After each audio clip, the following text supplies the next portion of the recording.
오늘은 요한계시록 10장 1절에서 11절까지 말씀입니다.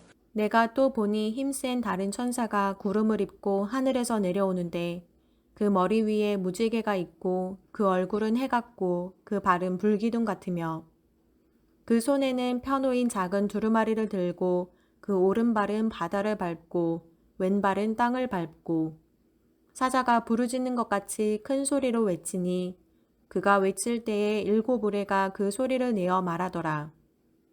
일곱 우레가 말을 할 때에 내가 기록하려고 하다가 곧 들으니 하늘에서 소리가 나서 말하기를 일곱 우레가 말한 것을 임봉하고 기록하지 말라 하더라. 내가 본 바 바다와 땅을 밟고 서 있는 천사가 하늘을 향하여 오른손을 들고 세세토록 살아계시니 곧 하늘과 그 가운데에 있는 물건이며 땅과 그 가운데에 있는 물건이며 바다와 그 가운데에 있는 물건을 창조하신 이를 가리켜 맹세하여 이르되 지체하지 아니하리니 일곱째 천사가 소리내는 날 그의 나팔을 불려고 할 때에 하나님이 그의 종 선지자들에게 전하신 복음과 같이 하나님의 그 비밀이 이루어지리라 하더라. 하늘에서 나서 내게 들리던 음성이 또 내게 말하여 이르되 내가 가서 바다와 땅을 밟고 서 있는 천사의 손에 펴놓인 두루마리를 가지라 하기로 내가 천사에게 나아가 작은 두루마리를 달라 한즉 천사가 이르되 갖다 먹어버리라. 내 배에는 쓰나 내 입에는 꿀같이 달리라 하거늘 내가 천사의 손에서 작은 두루마리를 갖다 먹어버리니 내 입에는 꿀같이 다나 먹은 후에 내 배에서는 쓰게 되더라.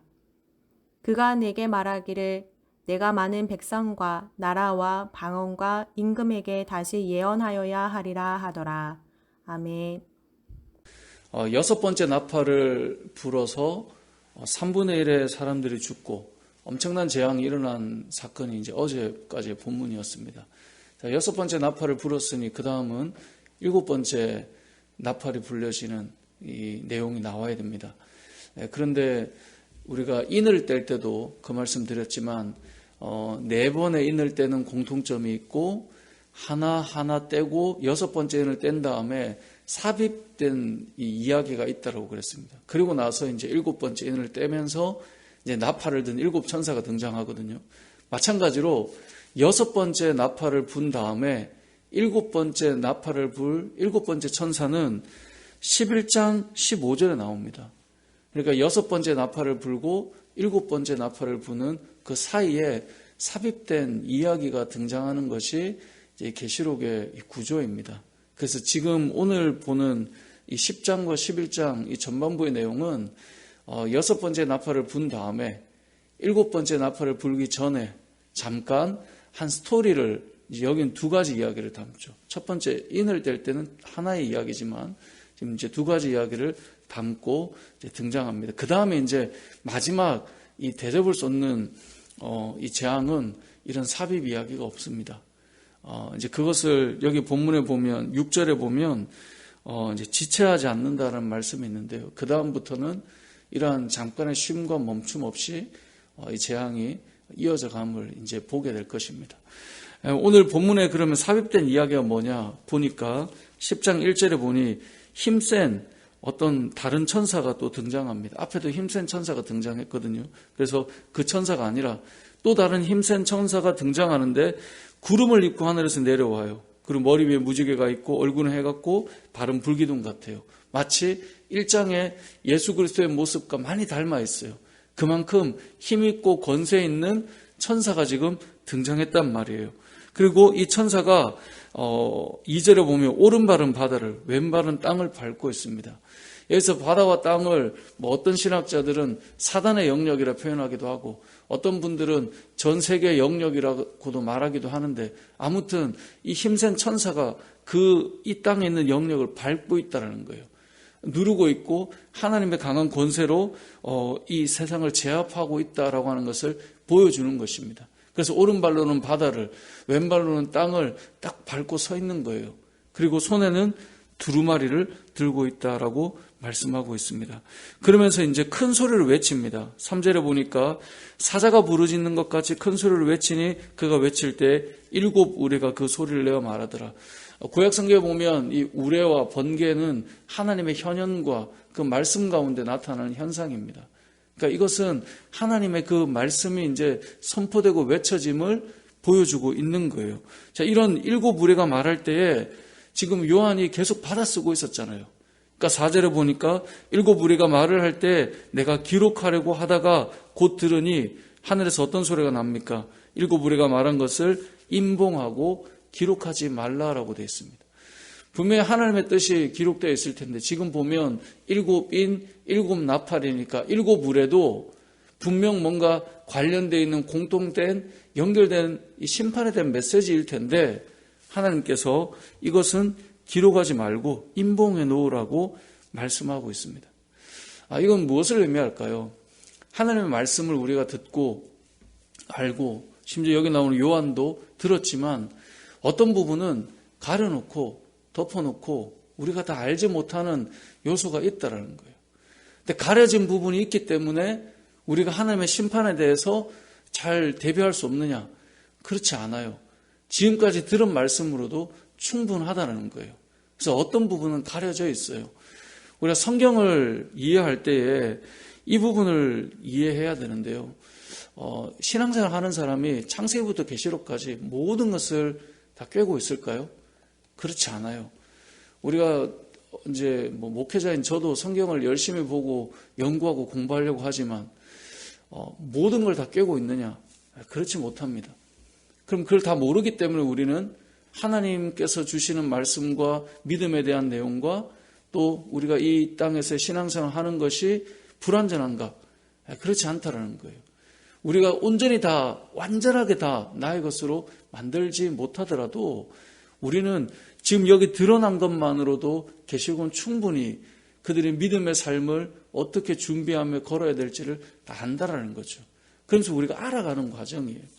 그래서 신앙생활은 성경의 말씀을 우리는 하나님을 알아가기를 원하기 때문에 열심히 말씀을 연구하고 말씀을 묵상해야 하지만 그래서 우리가 완전히 다 알았다라고 말하는 것은 상당히 위험한 말입니다. 제가 어제도 요즘에 이단들이 점점 더 예전에도 많았지만 아무튼 어제도 교회에 이제 전화를 한 분이 주셔서 얘기를 나눴는데 본인이 좀 상담할 게 있대요. 그래서 뭔지 이제 여쭸더니 이제 사실은 본인이 신천지에서 지금 훈련받고 있고 2년 정도 신앙생활을 했는데 요한계시록 말씀이 너무 은혜가 돼서 목사님이 여기 와서 좀 배우시면 안 되겠냐 이제 이렇게 얘기를 하시더라고요. 그래서 이제 정중하게 저는 신천지를 좋아하지 않는다. 왜냐하면 교리는 둘째치고라도 교회 안에 몰래 들어와서 나는 신천지가 아닌 것처럼 그렇게 들어와서 이 안에 같이 앉아 있다가 속이고 앉아 있다가 그렇게 나중에 본색을 드러내고 하는 것 자체가 당신이 믿는 교리가 정말 옳다고 하더라도 과연 그게 옳다면 이런 방식으로 복음을 전하고 그렇게 해서 교회를 흔드는 것이 과연 바람직한 건가를 생각해 보면 하나님의 방법 같지가 않다. 일단 그게 뭔지 들어보지도 않았지만 듣는다 해도 그게 옳다고 해도 옳다면 더 이해가 안 간다. 이제 그렇게 해서 얘기를 좀 나눴습니다. 너무 이제 그런 방법이나 요즘에 신천지는 이제 드러내고 합니다. 그러니까 자꾸 업데이트가 돼요. 그러니까 이제 기존 교회들이 이러이러한 부분이 틀렸다 이러면 계속 수정되고 보완되고 계속 업데이트가 되는데 근데 아무튼 그렇게 얘기를 했더니 이제 이분은 어떤 영혼을 구원하기 위해서 간절함이 있으면 그럴 수 있다라고 하길래 하나님에 대한 인식이 다른 것 같다. 기존의 교회들도 하나님의 나라를 위해서 방법이 너무나 옳지 않았던 것이 있으면 저는 거기에 대해서 우리가 사과를 하고 바르게 가기를 위해서 다시 마음을 모으고 성경의 뜻이 무엇인지를 보고 그렇게 가는 게 맞지. 거기는 방법이 다른데 이제 그러면서 하나의 더 얘기가 나왔는데 근데 이 개신교 목사들은 성경을 완전히 꿰고 있지 못하지 않느냐 이제 그 얘기가 나오게 됐습니다. 그러니까 이제 이단들은 그래도 장점 중에 하나가 이 성경을 한 권 들고 엄청나게 이걸 파고 팠기 때문에 이걸 한 권 들고 내려오면 성경의 모든 단어들까지 때로는 필요하면 상징과 비유의 언어로 가지고 다 연결해서 매칭을 시켜 가져오죠. 그래서 완벽하게 성경을 풀어서 가지고 내려와요. 아주 훌륭하신, 이제 그게 맞다는 게 아니라 훌륭한 거죠. 그 정도로 보신 거니까. 그래서 제가 그런 얘기를 했어요. 개신교 목사는 다 풀지 못한다. 그게 솔직한 말이고, 다 풀 수 있다고 말하는 것, 모든 것을 연결해서 단어 하나하나마다 다 매칭이 된다고 하는 것 자체는 틀린 말이다라고 말씀을 드렸어요. 왜냐하면 여러분, 성경은 요한복음 1장에만 봐도 말씀이 곧 하나님이라 그랬어요. 자, 그러면 역으로 봅시다. 사람이, 우리는 피조 하나님께서 만드신 존재인데 우리를 만드신 하나님을 내가 완전히 다 안다. 우리가 인간이 하나님을 온전히 다 안다. 그것은 성경적으로 맞는 이야기가 아니에요. 우리가 하나님을 완전히 다 알 수가 없어요. 하나님이 드러내신 부분까지, 보여주신 부분까지 알아가는 것이 신앙생활입니다. 또 한 가지는 제가 그분께 그랬어요. 모든 이단들은 다 개역 한글판을 보거든요. 왜 개역 한글판을 보냐면 개역 한글판으로 다 꿰고 내려오신 분들이세요. 그럼 개정판에 이 바뀐 단어나 이런 것들을 쓰기가 상당히 어려워요. 그래서 이단들이 보는 성경은 제가 알기로는 거의가 이 개역 한글판을 봐요. 그럼 제가 그분께 말씀드린 게, 성경은